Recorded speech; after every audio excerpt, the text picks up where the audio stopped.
को इतनी ज़्यादा इम्पोर्टेंस क्यों दी गई है? बिकॉज रिसोर्स बेस्ड व्यू आपको क्या बताता है कि एक ऑर्गेनाइजेशन सिर्फ एक्सटर्नल पोजीशनिंग से वो सिर्फ कॉम्पिटिटिव एडवांटेज नहीं आ सकता, क्योंकि हम लोग यहाँ स्ट्रैटेजिक एचआरएम पढ़ रहे हैं। देखो, जब भी हम लोग स्ट्रैटेजिक मैनेजमेंट की बात करेंगे ना, तो रिसोर्सेज आएगा ही, because your resources will generate competencies. Resources से मेरी कॉम्पिटेंसीज है, कॉम्पिटेंसीज से भाई आपकी जो कैपेबिलिटीज़ है, आपके एक हो गई तुम्हारी कैपेबिलिटीज़ की क्षमता क्या है, और रिसोर्सेज मेरे पास और एक्स्ट्रा रिसोर्सेज क्या है, फिजिकल रिसोर्सेज, ठीक है ना, फिजिकल हो। अब यहाँ पर हम लोग स्ट्रैटेजिक एचआरएम पढ़ रहे हैं, तो यहाँ पर हमारा जो फोकस है वो ह्यूमन रिसोर्स के ऊपर है, ह्यूमन कैपिटल के ऊपर है। क्लियर है?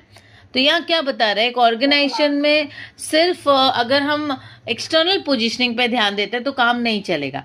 हमारा फोकस क्या होना चाहिए कि हमारा कॉम्पिटिटिव एडवांटेज ह्यूमन कैपिटल के ऊपर होना चाहिए। ह्यूमन कैपिटल को लेवरेजिंग करनी है, उनका बेस्ट पॉसिबल यूसेज लेना है, उनसे एडवांटेज लेना है। तो ये जो ये आरबीवी है ना, स्ट्रैटेजिक एचआरएम के कॉन्सेप्ट में कब से आया?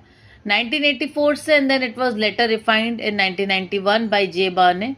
The RBB emphasizes that firms gain long-term success not merely through external positioning or market condition, but through the unique resources they possess and manage internally. मतलब यहाँ पे employees को काफ़ी importance दी गई है। employees को अगर अच्छे से अपने मैनेज करते हैं, मेरा रिसोर्स है, बहुत बड़ी रिसोर्स है एम्प्लॉयज़ पे अच्छे से उनके स्किल्स पे काम करना, उनके पोजीशनिंग पे ध्यान देना।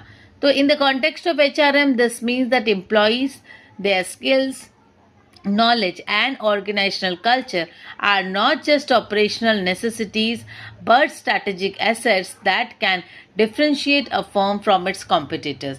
तो ये क्लियर है, आरबीवी अगर स्ट्रेटेजिक एचआरएम में हम पढ़ रहे हैं तो इसका इंपॉर्टेंस क्या हो रहा है, हर एक जगह पर हम लोग उसको लेवरेजिंग करनी है, हर एक जगह पर ये यूज़ कर रहे हैं। एक फर्म कॉम्पिटिटिवनेस या एक फर्म अपनी पोजीशनिंग, डिफ्रेंसिएशन पूरी तरह से, एम्प्लॉयज़ अच्छा है ना तो सब अच्छा, बाकी सारी चीज़ें कॉपी कर लेगा कोई भी कंपनी, बट आपके एम्प्लॉयज़ की लॉयल्टी, एम्प्लॉयज़ का skills, attitude, that can never be copied. तो वो है आरबीवी इन एचआरएम। क्लियर?